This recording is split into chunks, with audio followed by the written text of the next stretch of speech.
look down at your hand for a second. Yeah, just hold it up. Right, just hold it up and, move a finger. Mm-hmm. The skin stretches, the joints flex, and the whole system just works. It feels like one solid, unbroken piece of engineering. Exactly. We experience ourselves as this singular, unified entity.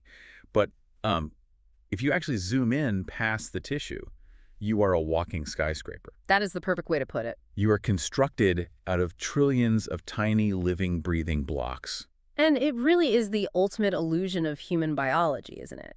We navigate the world as a singular eye, completely oblivious to the fact that we are actually a massively complex, microscopic collective. A collective. And think about the stakes of that ignorance. For the vast majority of human history, humanity lived inside these bodies, completely blind to that microscopic reality. Completely in the dark. Right. So if you got 6 centuries ago, the physicians of the time, they had to invent these macroscopic explanations for things they couldn't physically see. Because they had no other choice. Exactly. So they blamed illness on miasma. Which was just, what, bad air? Yeah, bad air drifting through the streets, Mm-hmm. or, unbalanced bodily humors, or even spiritual ailments. Curses and ghosts. Right. So the mission of this deep dive is to trace the 200-year scientific relay race that shattered those ancient assumptions and finally uncover the invisible structural truth of our biology. Which requires looking at biology not just as a study of anatomy, but actually as an engineering and physics problem. Okay, let's unpack this, because it's funny to think of biology as a hardware problem. Yeah. We usually think of it as a chemistry or anatomy issue. Oh, totally. But going from a belief in unbalanced humors to understanding cellular structure, it wasn't simply a matter of philosophers thinking harder about the human body. No, you can't just think your way into seeing a cell. Right. It required literal physical breakthroughs in optics.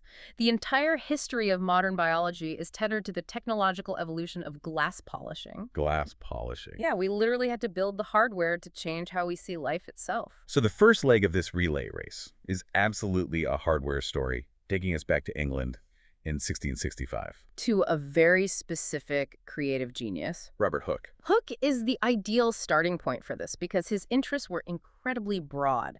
I mean, he studied physics, he designed buildings as an architect. He was a busy guy. He was an aggressive tinkerer.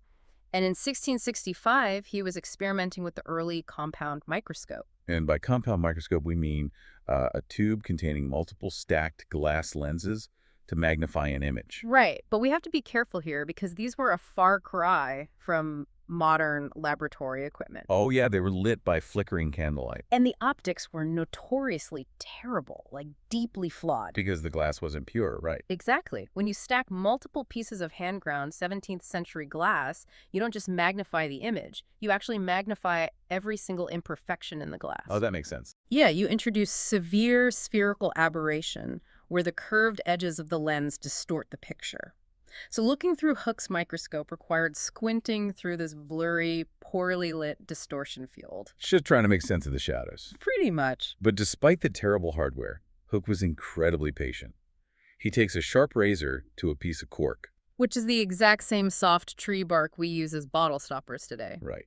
And he slices an incredibly thin shaving of this cork, and he places it under that blurry, multi-lens contraption.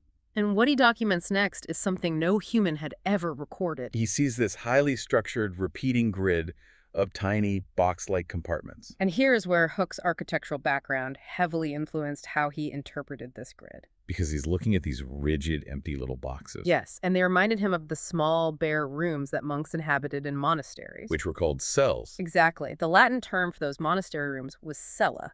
So he documented this in his groundbreaking book, Micrographia, calling these structures cells. He gave us the vocabulary we literally still use centuries later. But there is a massive contradiction hidden in Hooke's discovery. It really is. Because Hooke is credited with discovering cells, but he completely missed the actual biological life. Because cork is dead plant matter. Right. Cork is dead wood. So when he looked through that candlelit lens, he wasn't observing a living, functioning cell. No, not at all. He was looking at the desiccated, leftover outer walls of dead plant tissue. It's like an explorer stumbling out of the desert, finding an abandoned skeletal ghost town. And concluding they've discovered a civilization. Yes, Yeah. While entirely missing the people who actually built and lived in the structures. He documented the architecture, but the inhabitants were long gone.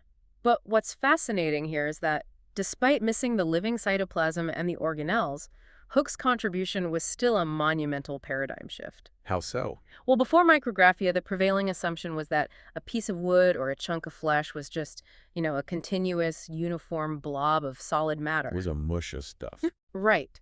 Hooke proved that biological matter actually possessed a hidden, highly organized, partitioned infrastructure. Okay, so he found the empty ghost town. But to find the life inside those structures, the scientific community needed a lens capable of gathering far more light without blurring the image into a fuzzy mess. They needed better hardware.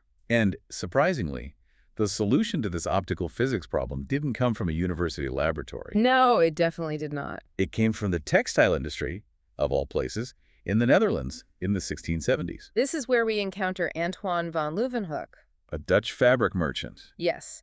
His primary professional concern was inspecting the quality of thread, counting the weave of fabrics to see what they were worth. But he had read Hooke's Micrographia, right? He had, and he realized that the compound microscopes of the era were fundamentally limited by that stacking of flawed lenses we talked about.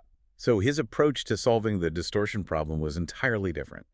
Here's where it gets really interesting. Oh, it's wild. Instead of stacking lenses, Leeuwenhoek abandons the compound model entirely. He becomes this DIY obsessive, creating microscopes that look nothing like the tubes we picture today in a science class. They were essentially tiny brass paddles with a single pinhole. A paddle with a pinhole. And mounted in that pinhole was one solitary, perfectly polished drop of glass. So it was just a glass sphere. Yeah, and this requires understanding a little bit of optical physics. A perfectly spherical tiny drop of glass acts as a highly concentrated magnifying lens. Oh, I see. Because it's a single, flawless piece of glass, it doesn't compound the refractive errors the way Hooke stacked lenses did. But there's a catch, right? A huge catch. The trade-off is that the focal length is microscopic. I mean, you have to hold this brass plate practically against your eyeball. Like right up to your eyelashes. Exactly, and press the specimen mere millimeters from the glass bead. But the payoff for that incredibly awkward viewing angle is a staggering 270 times magnification. Unbelievable for the time.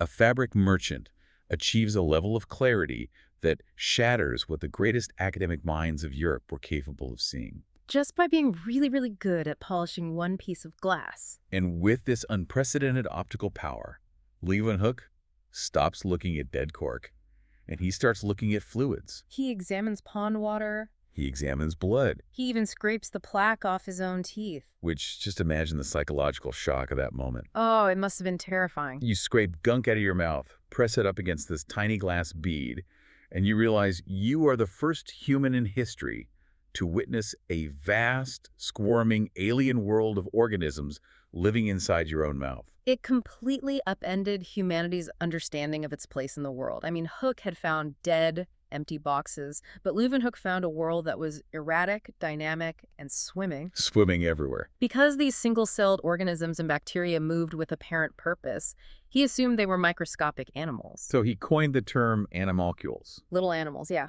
Animalcules. So Hooke gives us the static framework, and Leeuwenhoek proves there is a bustling, living ecosystem operating at that microscopic level. A massive breakthrough. You would assume this one-two punch of discoveries would spark an immediate scientific revolution. You'd think, 18th century doctors would immediately begin studying the microscopic origins of disease. That would make sense. But they don't. No, they don't, because they hit a technological wall. There's a frustrating 150-year gap in the timeline here. A century and a half of stagnation. Yeah. How does the entire scientific establishment just pause microscopic biology for 150 years? Because Leeuwenhoek's method wasn't scalable. He was a once-in-a-generation savant at grinding these tiny glass spheres, and he was notoriously secretive about his exact manufacturing process. He didn't want to share his toys. He really didn't. So when he died, the supreme clarity of his lenses basically died with him. Oh, wow. But more importantly, the single-bead microscope is a dead end for collaborative science. Why is that? Because you can't mount large specimens, you can't attach a reliable light source, and you can't easily share the view with a colleague. You can't say, hey, look at this. Because it's pressed up against your eye. Right. Science needed the compound microscope to work for this to become a real field of study. But the compound microscope was still suffering from that blurring issue. Precisely. And it wasn't just spherical distortion anymore, it was Chromatic aberration. Chromatic aberration. Yeah, when light passes through curved glass, the glass acts like a prism. It bends different wavelengths of light at slightly different angles. Oh, so the color's separate. The colors separate. In a compound microscope, the first lens creates a tiny rainbow halo around the specimen, and the second lens just magnifies that rainbow. That sounds beautiful but useless. Exactly. At high magnifications, a single cell just turns into a blurry, glowing smudge of colors. And for 150 years, physicists and glass makers tried to solve this. And they couldn't do it until the Industrial Revolution. Right, the 1820s and 1830s.